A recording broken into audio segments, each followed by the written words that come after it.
तो ये तय हुआ कि हम हमारी बस्ती में ही दुकान खोलेंगे। और हाँ, कल सब जल्दी आना, कल लोन का फॉर्म भी भरना है। कल आप सभी को मीटिंग में पहचान पत्र की कॉपी लेके आना है। पहचान पत्र? अरे आपका आधार कार्ड या इलेक्शन कार्ड।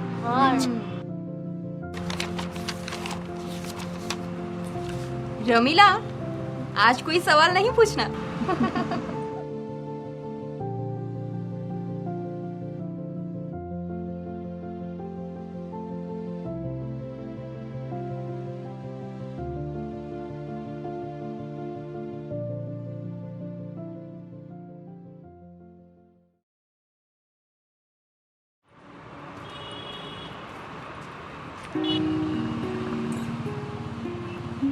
अरे वाह, आज no goggles, no T shirt, no गाना।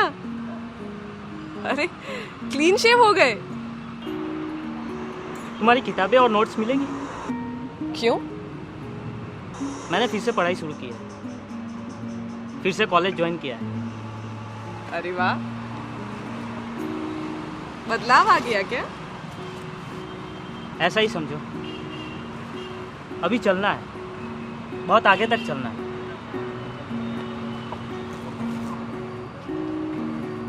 चलोगी मेरे साथ? वैसे तो तुम बहुत आगे तक निकल चुकी हो। हमारे में आगे पीछे कुछ नहीं होता। चल, साथ चलते हैं। चल।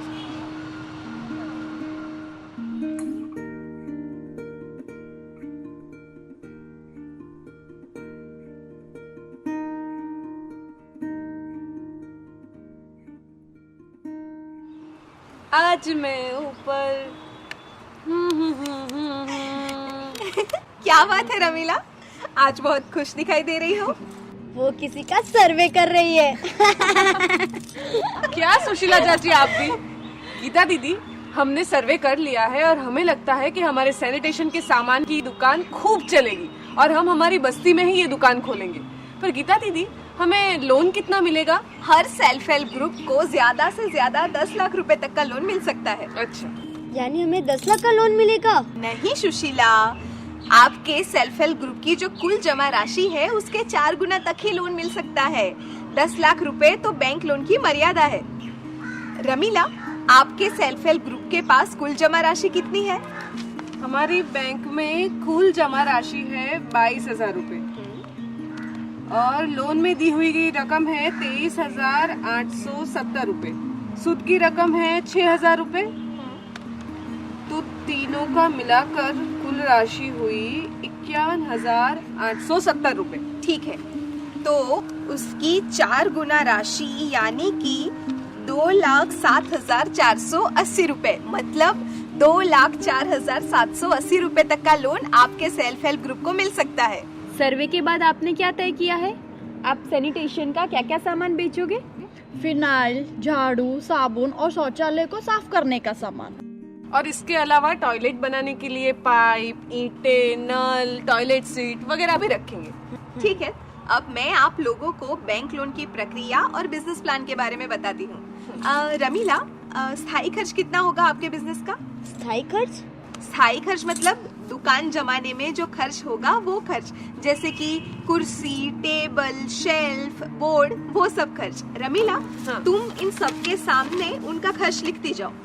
ठीक है दीदी। टेबल का खर्च कितना होगा? 1,000 रुपए। 1,000 रुपए। कुर्सी का 500। 500 रुपए। शेल्फ का होगा 1,500 रुपए। 1,500 रुपए। हाँ, 1500। और बोर्ड इधर लिख दो रमीला। हाँ, बोर्ड का कितना होगा? 500 रुपए। बोर्ड का हुआ 500 रुपए। तो कुल खर्च हुआ 3,500 रुपए। हाँ। तो आपका स्थायी खर्च हुआ 3,500 रुपए। ठीक है दीदी। रमीला, यहाँ तुम लिखो 3,500 रुपए और जो दूसरी कॉलम में जो चीजें दिखाई है उनके सामने उनका भी खर्च लिखो। ठीक है दीदी। दुकान का किराया होगा 1000 रुपए। 1000। बिजली का बिल 250 रुपए। और कुल रॉ मटेरियल कितना होगा? साबुन, फिनाइल और झाड़ू को बनाने का मिला के लगभग 20,000 रुपए। ठीक है, 20,000 रुपए। और होलसेल का होगा 1,25,000। तो कुल मिलाकर खर्च हुआ 1,46,250 रुपए। रमीला, इधर लिख दो, रोज बरोज का खर्च 1,46,250 रुपए। इसे वर्किंग कैपिटल भी कहते हैं। उन दोनों को मिलाकर पूरे प्रोजेक्ट की लागत का पता चलेगा। हाँ, तो दोनों को मिलाकर जो कुल राशि हुई 1,49,750 रुपए। रमीला, यहाँ लिखो 1,49,750 रुपए। आप लोगों को बैंक से कुल 1,49,750 रुपए तक का लोन मिल सकता है। लेकिन हमें 2 लाख रुपए का लोन मिल सकता था। हाँ, लेकिन अभी हमने देखा ना कि दुकान जमाने के लिए सिर्फ 1,49,750 रुपए की ही जरूरत है। बैंक से ज्यादा लोन लेंगे तो ज्यादा सूद भी भरना पड़ेगा। तो हमें बैंक के लोन के लिए सीधे बैंक से अर्जी करनी पड़ेगी? नहीं, कोई भी सीईओ जैसे कि मैं आपको बैंक लोन का फॉर्म भरने में मदद करूंगी। लाओ रमीला, बैंक का फॉर्म निकालो, वो फॉर्म भरते हैं। सबसे पहले आपके ग्रुप का नाम लिखो, उसके बाद कौन संचालन करेगा उस व्यक्ति का भी नाम लिखो, आपके सेल्फ हेल्प ग्रुप का पता भी लिखो, आप क्या बिजनेस करना चाहते हो वो भी लिखो। फॉर्म के साथ हमें आपके ग्रुप का एक प्रस्ताव जोड़ना होगा। उसमें लोन लेने की वजह, लोन की रकम और सभी सदस्यों के दस्तखत होने चाहिए।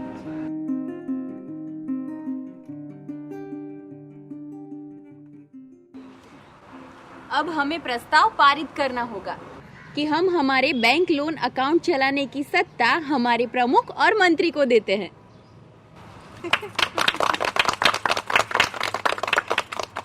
अब सभी सदस्याएं अपना पहचान पत्र यानी कि वोटर आईडी, आधार कार्ड या फिर बैंक पासबुक की कॉपी रमीला को दे दो। रमीला, तुम पारित पत्र को और इन सभी के पहचान पत्र को बैंक का जो फॉर्म है लोन का उसके साथ जोड़ दो। हो गया।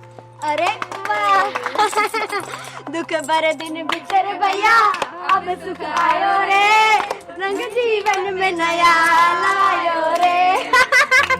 सुशीला, अभी सब्र करो, बैंक लोन मंजूर होने में कुछ कदम अभी और बाकी है, जिसमें 8 से 10 दिन निकल जाएंगे। सबसे पहले मैं बैंक लोन का फॉर्म CMMU में जमा करवाऊंगी, वहाँ सभी डॉक्यूमेंट की जांच होगी। उसके बाद म्युनिसिपैलिटी टास्क फोर्स द्वारा आपके सेल्फ हेल्प ग्रुप के प्रमुख और मंत्री को इंटरव्यू के लिए बुलाया जाएगा। टास्क फोर्स में ULB और बैंक के अधिकारी होंगे। अरे सुशीला, घबराओ मत, मैं वहाँ आपके साथ रहूंगी। ये इंटरव्यू पास होने के बाद ही आपका फॉर्म बैंक में जाएगा। एक बार फॉर्म बैंक में पहुंच जाए, उसके बाद आप सभी लोगों को, मतलब सेल्फ हेल्प ग्रुप की सभी सदस्यों को बैंक में इंटरव्यू के लिए बुलाया जाएगा। वो इंटरव्यू पास होने के बाद बैंक में आपके लोन की अर्जी मंजूर हो जाएगी। रमीला, लाओ ये बैंक का फॉर्म मुझे दे दो लोन का, मैं इसे CMMU में जमा करवा देती हूँ।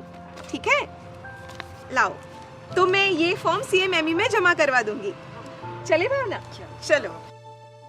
NULM के अंतर्गत सेल्फ हेल्प ग्रुप को अधिक से अधिक अपनी जमा राशि का 4 गुना तक का लोन मिल सकता है, लेकिन ये लोन की राशि की मर्यादा 10 लाख रुपए तक की है। 60% के ऊपर के सूद की रकम पर सब्सिडी मिलती है और नियमित ऋण चुकौती करने पर 3% अतिरिक्त सब्सिडी मिल सकती है। यानी सेल्फ हेल्प ग्रुप को ये लोन 4% सूद पे मिल सकता है।